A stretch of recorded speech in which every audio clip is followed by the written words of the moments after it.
The magic porch lamp. Hey, good evening. Welcome to our meeting down here at the council chambers here in Columbus, Nebraska. First, I'd like to welcome everyone that's here. We have a very fine turnout. It's not standing room only, but a very fine turnout this evening. I'm Alan Dostal. I'm president of the school board. I'm going to be co-presenting tonight with Dr. Troy Loffelholtz, who's out of camera and waiting. First, I'll tell you a couple things about myself. I've lived in Columbus for 35 years. I've worked for Nebraska Public Power District that entire time. I grew up on a farm a mile east and a quarter south of Howells, Nebraska, on a small farm.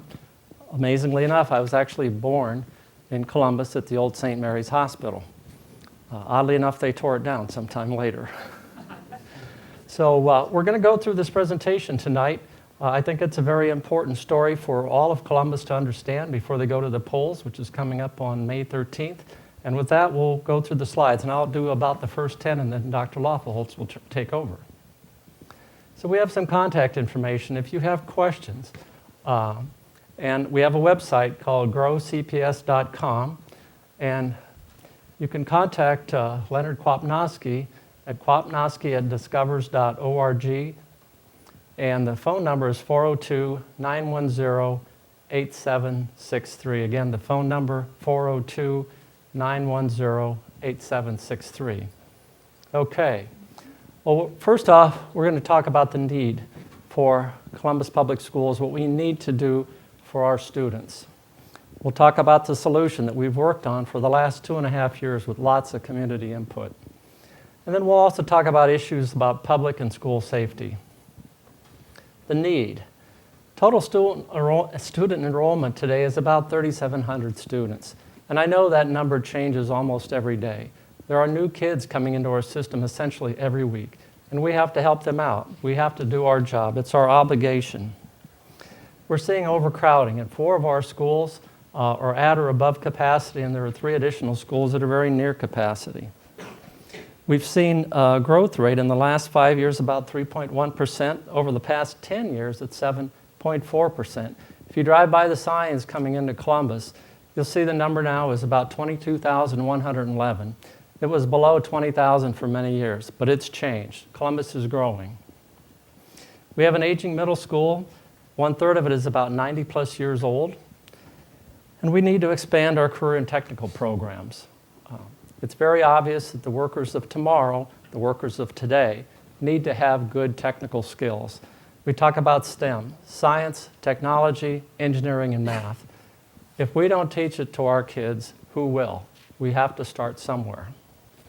Talk a little bit more about projected enrollment. Basically, we're headed to 4,000 students. Last year, 3,604. This year, 3,715. And in 2017, we're anticipating about 4,000 kids in the school. That's getting to be a lot of kids in our schools. Challenges of a growing student population. Every day, like I mentioned, there's some probability that we will have another family move into Columbus. We're at 100% capacity. I mentioned this at 4 of our facilities, 90+ capacity at the other 3. We've got lots of tentative things in place. We have kind of a patchwork of solutions. We have mobile classrooms at 2 facilities, down at Centennial and over at the middle school now. The facilities at the middle school, for those of you who have visited the middle school, are clearly stressed in many ways. The building is being used for purposes never envisioned by the architects of 90 years ago. If for whatever reason the bond issue would fail, we will have to take some immediate actions, some compensatory actions to find a place for kids to sit in the future. And I think what we have proposed here today is a much more appropriate and efficient, and in the end, cost-saving solution. The plan is to build a new high school out at what we call the Discover Edition, 33rd Avenue and Lost Creek Parkway. A new high school would have capacity for about 1,400 students and would have space on that piece of property to expand for future growth. In fact, when we've talked to the architects about preliminary designs, that was something we stated in the front end. This facility has to have room to grow. So we have to plan for the future, and this gives us our best opportunity. I'll jump back. And the other part, the next part of that is to move the kids that we have enrolled at the middle school into the high school. The high school is in good shape to take on that role. I'll quote Dr. Loffelholtz that the building is move-in ready. Over time, we may make some enhancements to make sure it fits the purpose.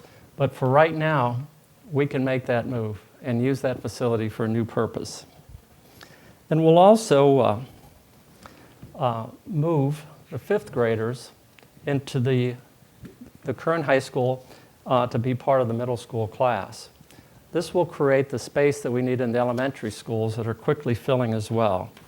It creates, by moving those kids, 13 classrooms for future growth in the elementary schools. Otherwise, we'll be back in the mode of adding portables or sticking on additional pieces to those buildings. We've done some of that already, and some of the early planning on the elementary schools could handle those types of additions because they were thought about in the early designs. But we've pretty much tapped out those spaces for additions to those facilities. And then we've also talked, and it's part of the plan, to move some of the administrative functions to the newer sections of the existing middle school. And we also have an opportunity to move some of the pre-K, the pre-kindergarten kids into, again, the newer, more modern sections of the middle school, where we can get further use out of that facility. We've got a lot of input. Over the last 2.5 years, after the middle school bond failed about 2.5 years ago, we went back to the drawing board and invested a lot of time in meetings. We hosted 16 community meetings at various locations at various times on different days to allow the maximum amount of public participation, and we did get public participation. I would always like more, but the people that came were very interested in what we were doing and provided valuable input. Some of those individuals then went on to work on facility committees. We had another 7 meetings before we came to the conclusion, based on community input, the best solution was to build a new high school and then again move the middle school to the existing high school facility. We've done a number of online surveys, and we also conducted a scientific survey to make sure we were getting the voice of the public that weren't able to attend our meetings. Basically, as a result of all that input, about 75% of those who provided input supported the idea of building a new middle school as compared to building a new high school as compared to building a new middle school. We've listened to that feedback, and based on that, we went ahead and asked that this be placed on the ballot on May 13th. Just a couple more things here. I would like to think that our board is very, very sensitive to taxes for the community of Columbus and all of our patrons. And that's one of the things I think we listened to the hardest. The old bond issue back in November of 2011, while lower in total dollars, had a larger levy impact. It came in at 8.75 cents. The new bond effort to build a new high school will have a higher price tag, $49.9 million, but we have found a way to lower the tax impact. It's 4.75 cents. And we did that through a variety of, I think, fortuitous events. Some of those that we have an interest rate assumption that's even lower than it was 2.5 years ago. Hard to believe, but one thing I'm certain, interest rates have pretty much bottomed out. And as the economy continues to recover, we're going to see higher interest rates, which tells me now is a good time to borrow money. And it allows us to spread the cost of this investment over a long period of time. And that way, the people that use the schools for another generation or two going forward will not only get the benefit of the investment, but they'll get to help pay for it as well. So there's a fairness issue here as well. Let's spread the cost out over time. For the people that use it in the future will have an opportunity to help pay for it. We're also able to do some things to reduce costs by reallocating some of the funds that we do have, and to move some of the requirements we have. We've changed some things, so we've been able to cut this down to 4.75 cents. So with that, it's time for the handoff to Dr. Loffelholtz. I'll even advance your first slide.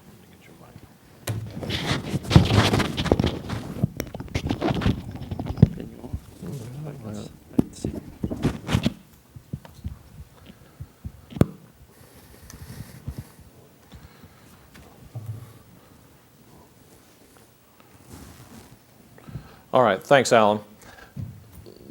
What Alan had talked to you for the last 15 minutes is a story that really started 2.5 years ago after the failed bond issue. He talked to you about the public meetings, the surveys, the decision-making process, all the way since 2011. When we started back in 2011, we asked the community to come forward and help us with a solution and to offer up a solution. When we got done with those original meetings, we actually had 8 solutions. And from those 8 solutions, we got some projected cost on all those solutions. Everything from renovating the current facility to what we have today, building a new high school. From those 8 solutions, we narrowed it down to 4. And then those 4 solutions then went to a facilities committee. And the facilities committee really dug into those solutions and looked at the cost, looked at the project itself, the survey data, all those things that they needed to make a conscious decision, and they narrowed it down then to the high school. So what does this bond issue mean? This bond issue at 4 3/4 cents on a $100,000 assessed home value, $47.50 per year. A lot of confusion in the community. With some people I've talked to, they think it's $47.50 a month. It's $47.50 per year on a $100,000 home, $3.96 per month. Per month, and then 13 cents per day on a guaranteed maximum price of $49,400,000. One of the things that Alan talked about was how responsive the board has been to the tax levy and the taxpayers in the city of Columbus and Columbus Public Schools. This graph right here shows kind of what we've done over the last 10 years. And the story, even though it's only 2.5 years old, the story of bond levy taxation actually goes back 10 years. Back when we did some bond issues for elementary schools and the renovation of the high school. And when you look at this chart, you see the solid red line that goes downward. That's what the Board of Education has done over the last 10 years. As property valuations have risen, they've actually lowered the tax levy asking from the patrons. There's no reason to levy 22.34 cents to the community when you only needed 13.29 cents to make your mortgage payment. So why collect more money than what you needed? And that's important because if you look at those other lines, the green line up top, that's actually Kearney. And Kearney started out at 16.35 cents, and then now they're at 28.5 cents. And Kearney, Lincoln, and Hastings, what they've told their communities is, we can build you a new high school, we can renovate elementary schools, we can build a new middle school, and we can do some add on to some elementaries in the city of Lincoln, and we won't raise your property taxes. Well, it's easy to do when you've never lowered the property taxes. Kearney, 3 years ago, was almost, 29.5 cents. They've maintained their levy at that price. And maybe, and I don't know their story, but maybe they only needed 22 cents to make their mortgage payment. So they had a gap there of about 6.5 cents. And then they go to the community and say, you know, we have this levy leverage that if you approve a $75 million bond issue for a high school, we won't raise your taxes. Same can be said for Lincoln. They passed a $153 million bond issue, and they didn't raise the tax levy. Lincoln 10 years ago was at 23.25 cents. Now they're at almost 19.5 cents on the levy. And you look at this, they were pretty steady until about 2009, 2010, then they've dropped a little bit. But if you know Lincoln's story, Lincoln grows in population about the city of Wahoo every year. They grow by that many people. So that's that many more houses, that much more valuation coming into their taxing process. And so they've dropped it a little bit in response, but they passed $153 million and said, we won't raise your taxes. Did they need 19.5 cents to make a mortgage payment? Probably not. Same for Hastings. I was actually in Hastings when they passed this bond issue at 14 cents. They've maintained that levy all the way through. The point I'm getting at, all these districts, their valuations have gone up, but their tax levy has never gone down, except in the case right here, where it's gone down a little bit. And that's because they've received so much valuation, they can't keep the value that high, their tax levy that high. Another thing I think the Board of Education has done a very good job of is keeping the cost of spending per student down.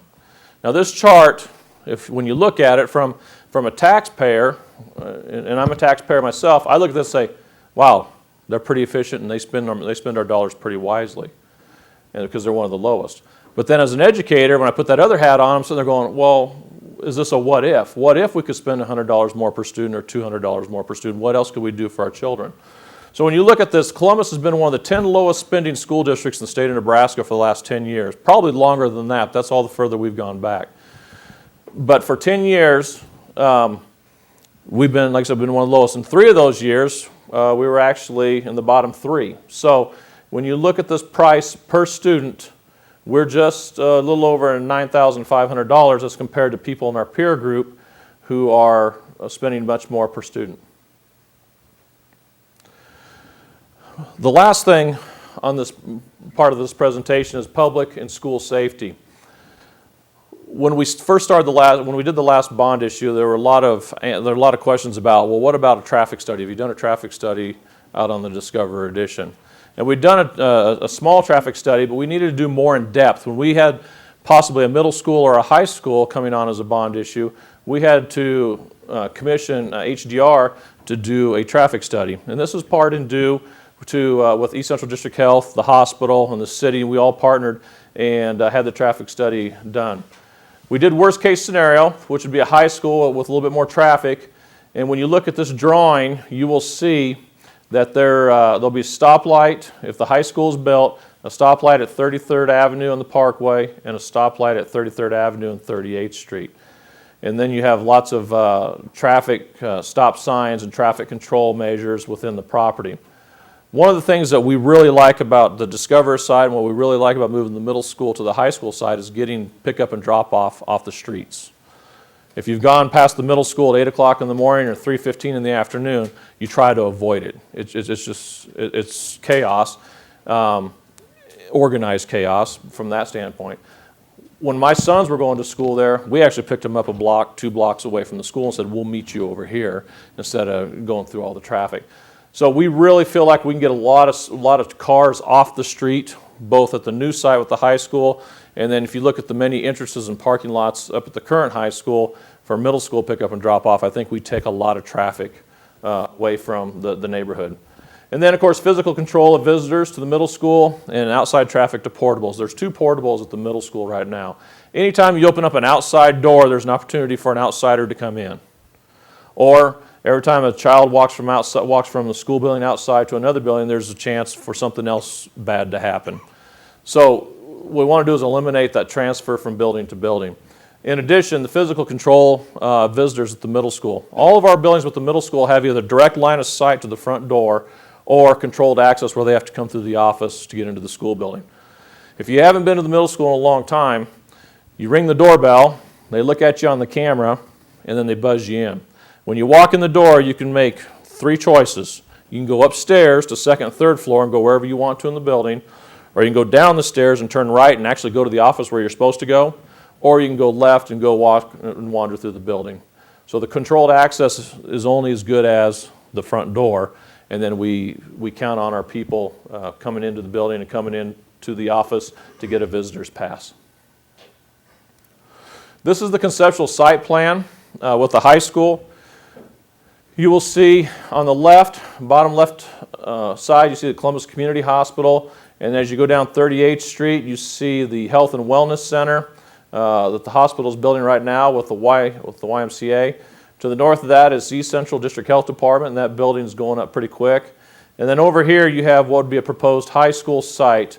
And with the high school site, because of the number of people you'd have at your largest event, which is typically something you have in your gymnasium, we have to have parking for 1,000 vehicles. So on the site you have a track like we do today with soccer/football field. Proposed the space would be there for softball and baseball in the future, and then 2 practice fields. The building you have on there is not actually a building we've designed. We have not designed a high school yet. This is actually Aberdeen Central High School, and what we had to do to get the guaranteed maximum price was get a floor plan similar in size to what we wanted to build, give it to a construction manager, and start to estimate what it would cost per square foot for this facility. So they actually based our guaranteed maximum price off of Aberdeen Central High School and Elkhorn South High School, which the architect built both those buildings. And another reason we're doing that is we're looking at what we call a site adapt plan.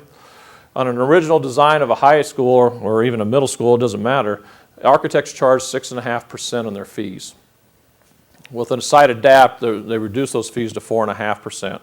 So on a bond issue of close to $50 million, 49.9, you're talking almost $4 million in fees from an architect on original design. So by going to a site adapt, in other words, taking, say, the activity portion of Elkhorn South and the academic wing of Aberdeen Central High School, you save about $1.5 million in architectural fees on the project. So that was one reason we were able to get that cost down, is through the site adapt plan. This kind of gives you an idea of what Aberdeen Central looks like. They do have classroom sections. It's a two-story building.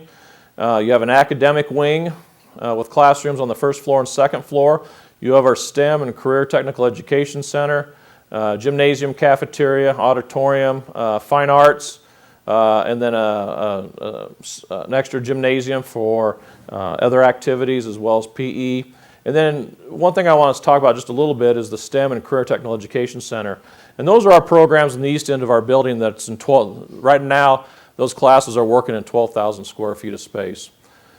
They probably need to be in about 25 to 30,000 square feet of space. And when I talk about these programs, I'm talking about our automotive program, I'm talking about our architectural engineering program, I'm talking about our advanced manufacturing, welding, electronics, mechatronics, and construction technology. I think I hit them all, didn't I?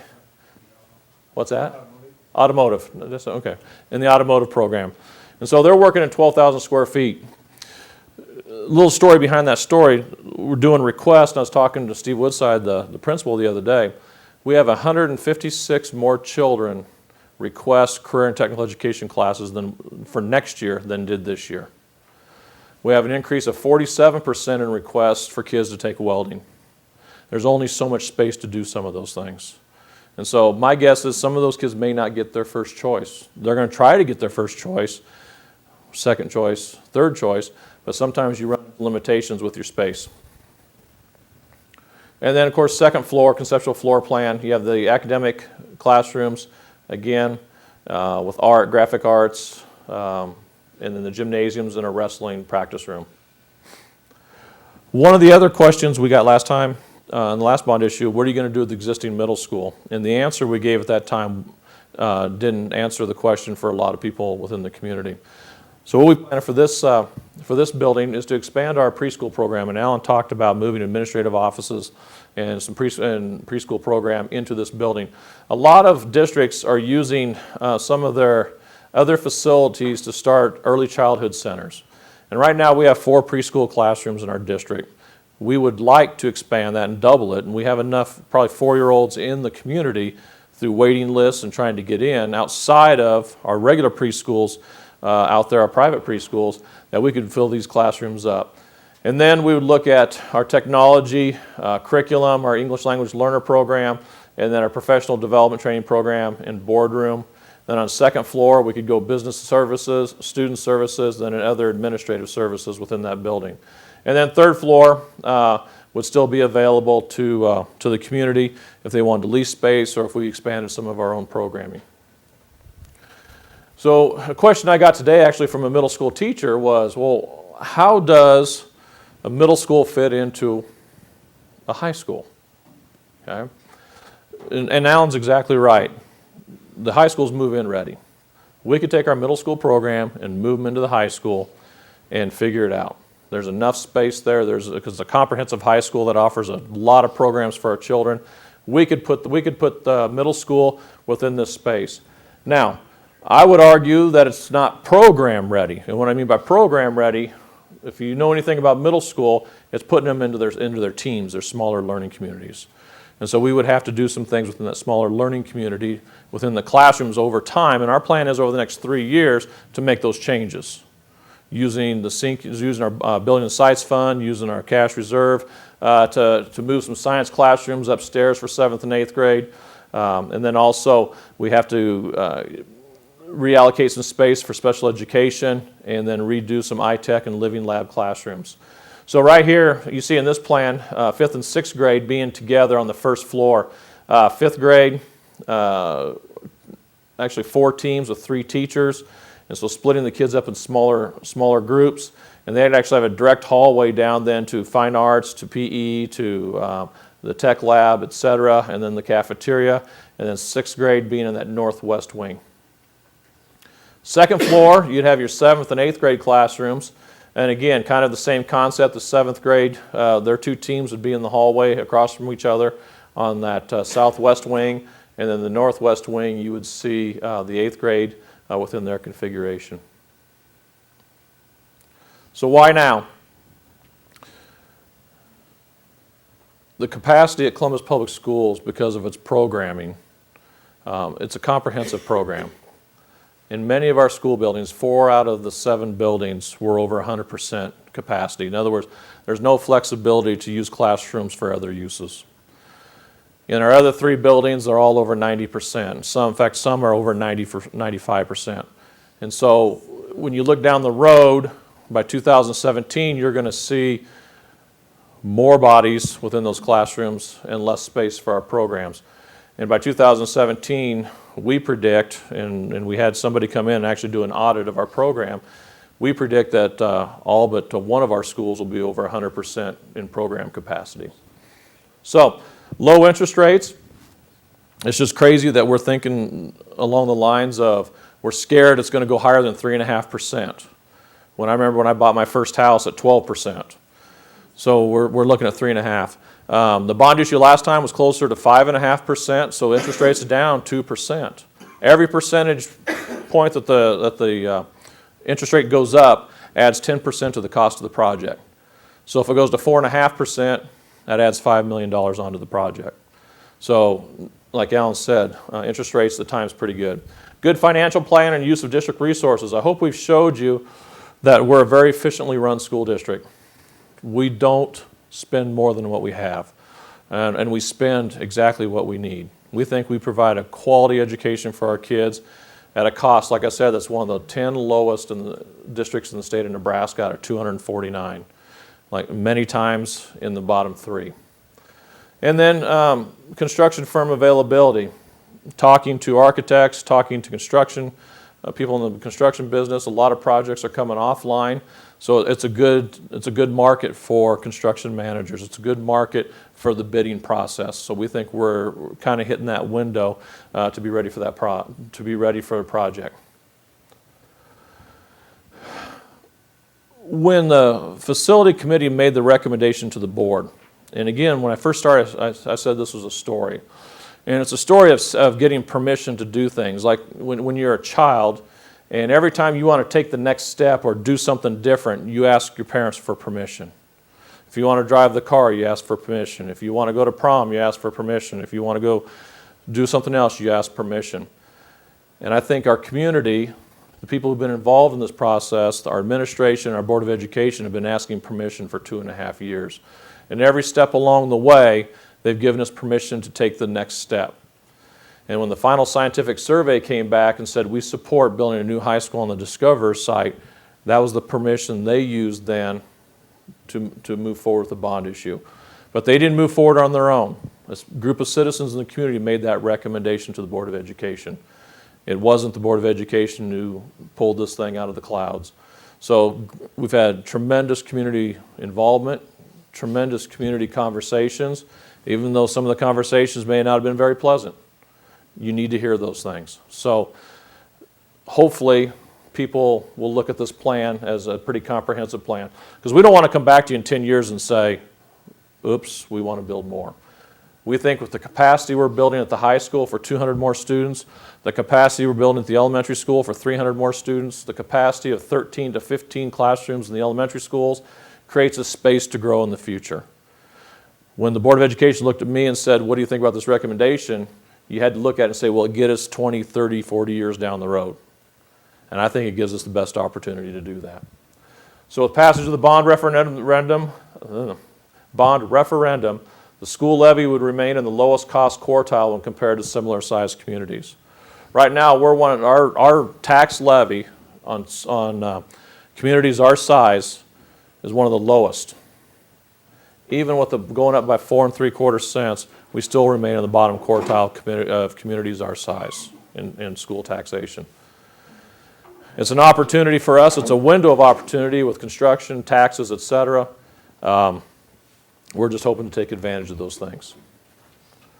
So with that, I'm going to invite Mr. Mike Jeffries, and if we can get him from the front, he's going to talk a little bit from the community group. I'll wait for a nod over there. Good to go? All right, I'm Mike Jeffries. I also was born here in Columbus.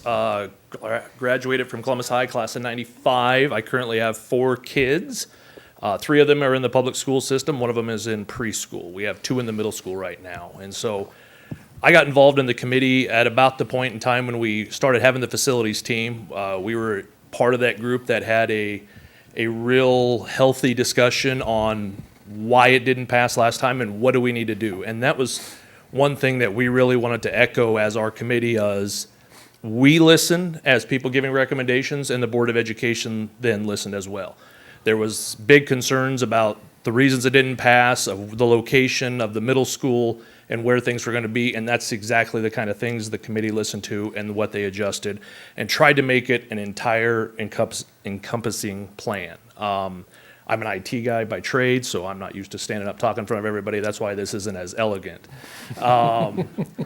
The other thing that I noticed, the 2 things, again, my oldest are in middle school, so I don't have high school kids yet, but the 2 things that we noticed is, the first is the middle school. My oldest is a 7th grader, and my next one is a 6th grader now. The one thing that they noticed going into the 6th grade and the 7th grade, obviously, besides the deterioration of the school, is they were really, as 6th graders, felt that they were that underclassman, but even almost that almost outcast as a 6th grader, as the program there as 7th and 8th graders were more available to do more activities. The 6th graders kind of felt like they were didn't have as many activities, didn't have as many opportunities. So I know from other 6th grade parents, a huge plus for us is moving the 5th grade in there, so that 5th and 6th grade acts more of a small elementary school there at the middle school. So you'll have 2 schools there as well. You'd have a 5th, 6th school and a 7th, 8th school. They'll all be in the same building then. For us, that would be a huge thing. Again, both of our daughters that went through there were looking as 6th graders to have more of a group like that to be together. The other thing that I would really like to press is that the preschool in Columbus Public Schools and getting the kids into preschool. One of the extra advantages of doing this as an entire pre-K through 12 solution is that we will be growing the pre-K by roughly 8 classes. All of my kids that have went through Lost Creek at elementary school, my wife finally taught me into going in and sitting with the kindergarten class and doing some of the parent reading with the classes. And I was really surprised going into a kindergarten classroom and seeing the different levels of kids' reading abilities at the kindergarten level. And one of the things the teacher I would ask questions afterwards about why there was such a big difference. And she would say, well, this group is the kids basically that didn't go through preschool. And there was some in that group that had gone through preschool. But the biggest group was ones that didn't go through preschool and get that basic. I know when I went to preschool graduation for my kids, they could count to 100. They knew all their colors. They could sing 5 songs. And as a father, I was kind of like, yeah, that's no big deal. But when you get into that kindergarten classroom and you see the kids that can do that and the other kids that couldn't and how much they were struggling, and then we would see our kids progressing through Lost Creek at 1st and 2nd and 3rd grade and see those kids catching up a little but really continuing to struggle. And it was hard on the teacher. It was hard on the entire classroom. So in a nutshell, I really see that as a huge opportunity to grow the preschool classroom and have that getting bigger and stronger and helping out all of the elementary schools. Again, vote yes for this. We really think it's an entire solution. We think the time is right. As a community member, I had no idea that the bond had been going down and that my taxes had actually been lowered. The bond levy had been lowered. Is it really fair, not to build a new school and not want to raise taxes? Where the Board of Education could have left the taxes higher like other towns did, and they wouldn't be asking for money now. But they listened, they took us into consideration, had been lowering taxes, only spending the money they need, only collecting the money they need, and now is definitely a time that they need a new middle school, they need to address the elementary schools, and now is the time to talk. That was really the end of mine. Thank you very much for letting me come up and talk. All right, thanks, Mike. I'm going to flip back here for those watching on the TV. Again, if you have a question you want to send in to us, you can email it to kwapnoskiL@discoverers.org, and I'll leave that up there. Or you can phone or text 910-8763.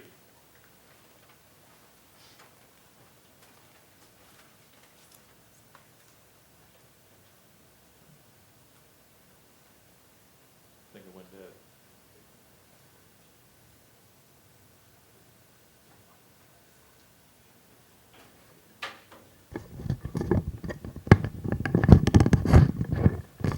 Okay, so with that, I get to be Bob Barker.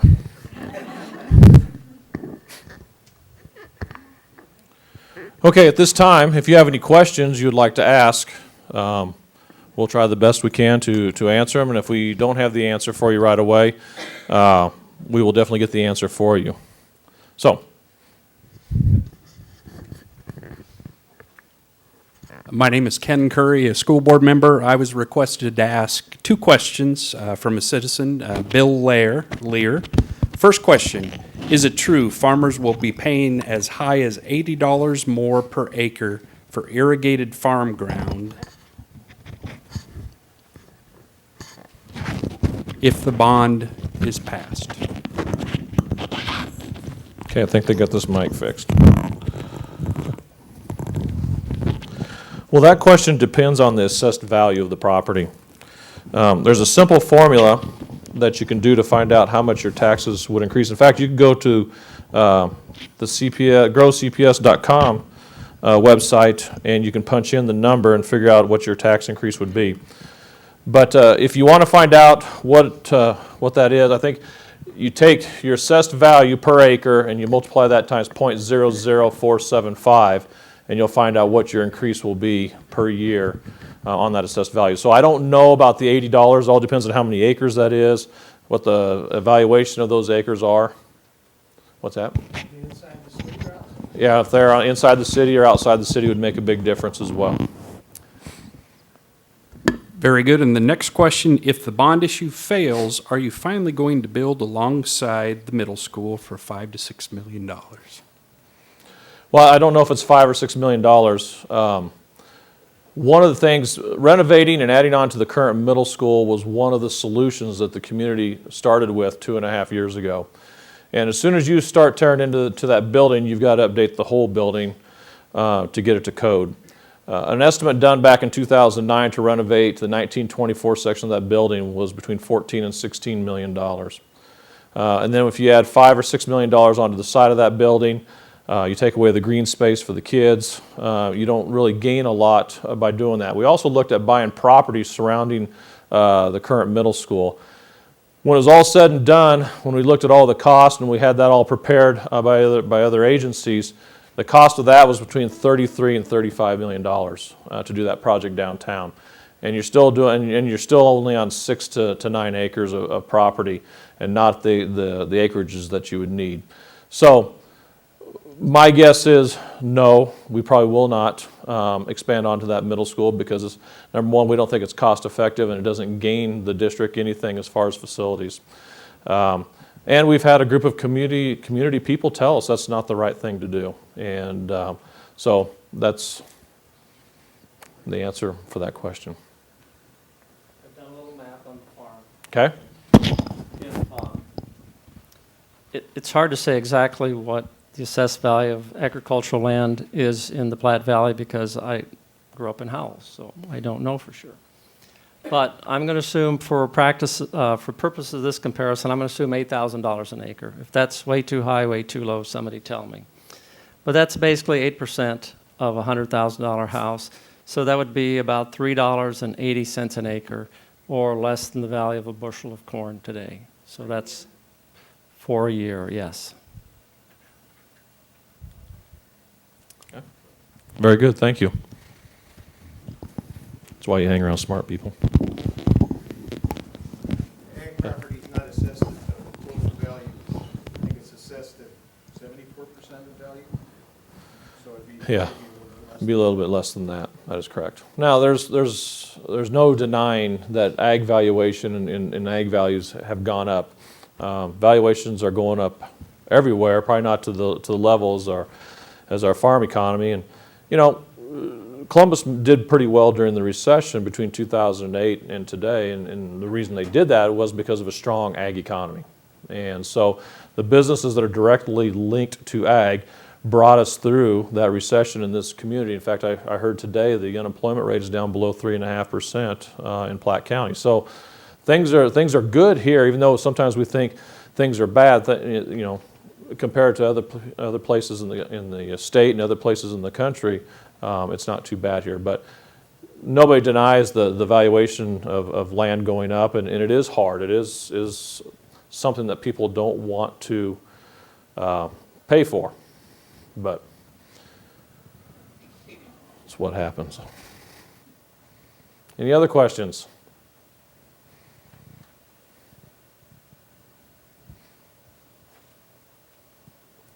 Nothing? Okay. Oh. Can you come up to the mic so we can hear you, please?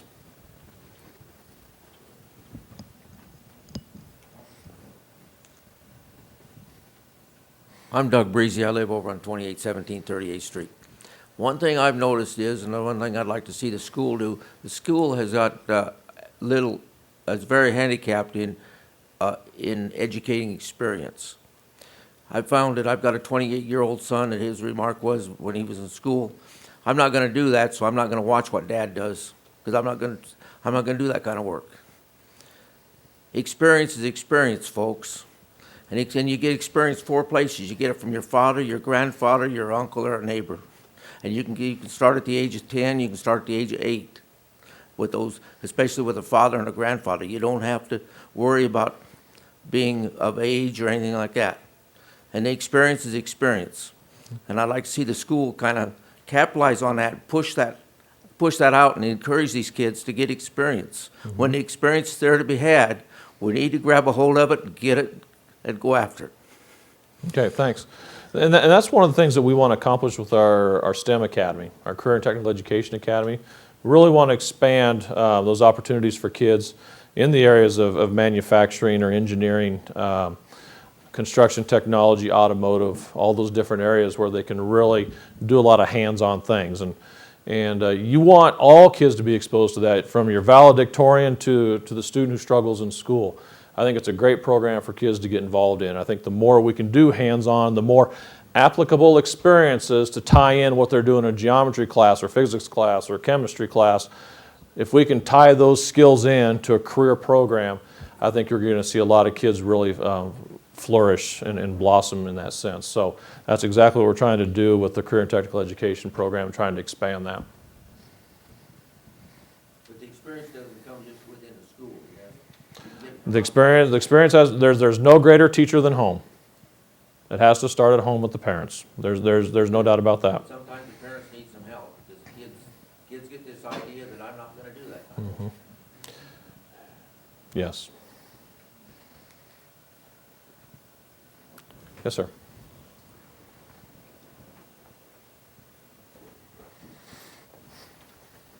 My name's Travis Hill. I just moved here from Papillion, Nebraska, and I'd like to expound on your experience piece. I grew up in Friend, Nebraska. I joined the military when I was 17 years old, right in between my junior and senior year. And I think that STEM piece is extremely important. Now that I've been in the Army for 11 years, we have a bunch of soldiers coming through the ranks that haven't had that experience and that hands-on skill. Living in Columbus, your manufacturing experience and your trade here is extremely valuable coming out of high school if you have that experience to go out and have a decent paying job, unlike some of the other places that we have today. And I think expanding the STEM program would be very important for that. The other thing that we can leverage, and I think CPS already allows this, is students taking dual credit. Mm-hmm. So here and also at the college, because I can educate a lot of my troops to be able to do that as they come up through high school, so that if they don't like school and they don't want to pursue college, they can get those skills at the high school and then work right into the manufacturing area and do the same. So thanks for that comment. Yep. Thank you. one of the things that we, and I say we as a school district, didn't do a very good job of in the last bond election was reach out to the business and industry community. And this time we've really reached out looking for support from that community, as well as reached out and look how we can partner with those businesses. And they've stepped forward in this process. In fact, their contributions to the campaign, to the community is over $20,000. And that shows a great interest in what we're trying to do and what we're trying to accomplish with our school district. When you look at the STEM Academy, it's got to be a partnership. And we're really encouraged by some of the conversations we're having with business and industry, because they're willing to bring equipment and machinery into our facility to replicate what they do on the floor in some of these factories. In fact, we had one who said that they'd donate a piece of equipment that could be anywhere from $100,000 to $250,000, and the first thing our teacher said was, "Cool, we can take it apart and put it back together." And I'm sitting there, oh, I can't go back and ask for another one, but that's what engineers do. And when you look at the program, the STEM, it is engineer based, and so they've got to learn from that basic core component of that curriculum, then expand out into those applicable skills. And I think when you bridge that gap between what they're going to do when they grow up and grow older with science, physics, algebra, geometry, and give them the reason why they're taking these courses, like I said, I think you're going to see some kids blossom in the future, especially in Columbus. He mentioned dual credit. You want to talk about maybe what you see the STEM Academy being able to do in about 5 to 10 years and kind of that Sure. dual credit piece of that? One of the things that we're very fortunate, and I should probably have Mr. Woodside come up here and talk about dual credit before me, because I'll probably screw it up. But our kids have an unbelievable opportunity to take dual credit at Columbus High School. They can take math, the sciences, American government, some social studies, career and tech, all different disciplines through Central Community College, Nebraska Wesleyan, et cetera. On a personal level, my son's going to graduate with about 24 credit hours he's going to take to college, because he's been able to take those dual credit courses. Now, within the STEM program, our goal is once the kids come through the program, number one, they either have some kind of certification to go into the workforce, or they want to go on to a 2-year or 4-year institution.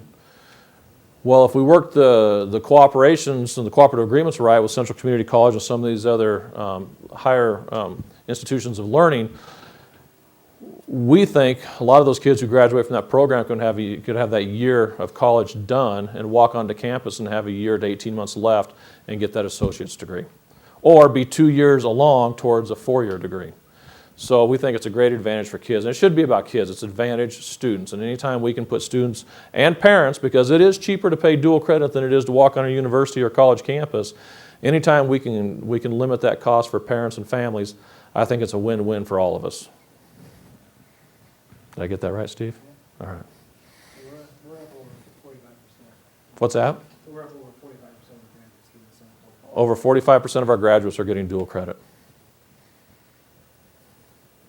We want that to be 85, 90%. Oh shoot, let's just go for 100%. Why not? Any other questions or comments or?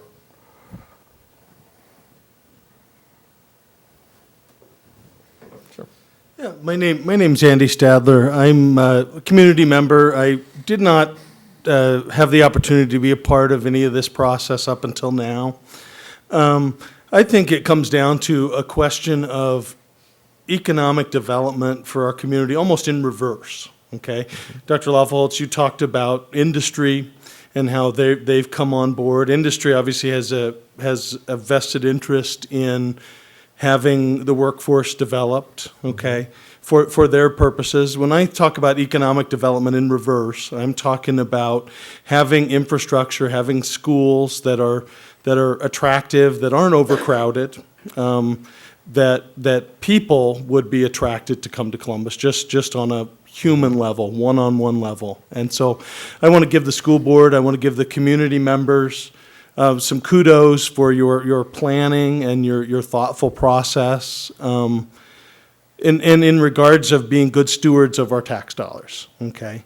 It would be easy on one hand to be, I grew up in Kearney, Nebraska. It'd be easy to say, you know, if we just had levied those taxes all along, we would have this building fund, this reserve fund that we could just sit and make a new building. Our school board has not done that. They've been better stewards of our dollars than that, and for that I am grateful. And been a very educational process looking at the Grow CPS website, the information that's been out there, and for that I want to thank you. Thank you very much. Yeah, if you haven't been on to the website, it's growcps.com. You can also link on, I think you get to our Twitter page, and then a Facebook page as well to learn more about the project and the bond issue. Anything else? All right, yes, sir. One of your slides indicated an opportunity for both public and private schools. What did you mean by private schools? Okay, so the question was, one of the slides said something about an opportunity for both public and private schools, and that has to do with the STEM Academy. And let's see if I can get to that real quick here. I think it was towards the end, if I remember right.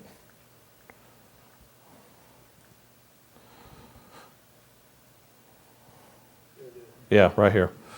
With our STEM Academy, one of the thoughts behind that, when I was part of the Business, Industry, and Education Committee with the Chamber of Commerce, they spend a lot of time going to different states and different community colleges, et cetera, looking for a workforce, trying to lure people to come to Columbus, Nebraska. And there for a while, it was slow getting a lot of those people to move here.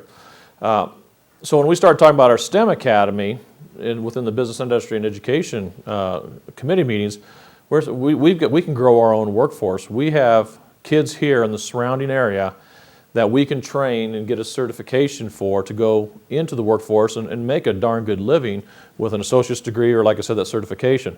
So what we'd like to do when we get into a new school and we have that STEM Academy in that expanded space, we want to open this up to surrounding schools to have kids come in and take advantage of that. And that would include maybe a student over at SCOTUS would want to come in and take an automotive class, or they want to come in and take engineering or architecture.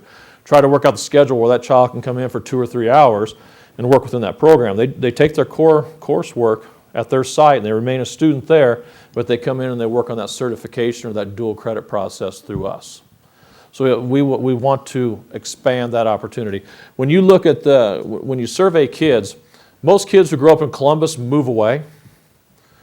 Not all of them, but a large majority of them move away. They go to Lincoln, they go to Omaha, they go to larger metropolitan areas. The kids who fill their spots in here in the workforce, you typically come from the small communities around Columbus. And so if you want a skilled workforce, or if you want to give advantage to kids to go and receive a higher education, like I said, or a certification, you bring in those kids, you get them into internship programs within businesses in the community, and then you put them, and then they get into the workforce that way. So you're seeing more kids from the smaller communities moving into Columbus.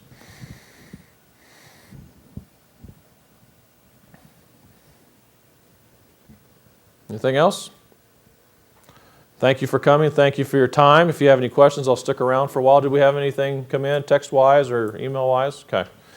Thank you for coming to the presentation and learning a little bit more about what we're trying to do in the next 15 days. So, thank you.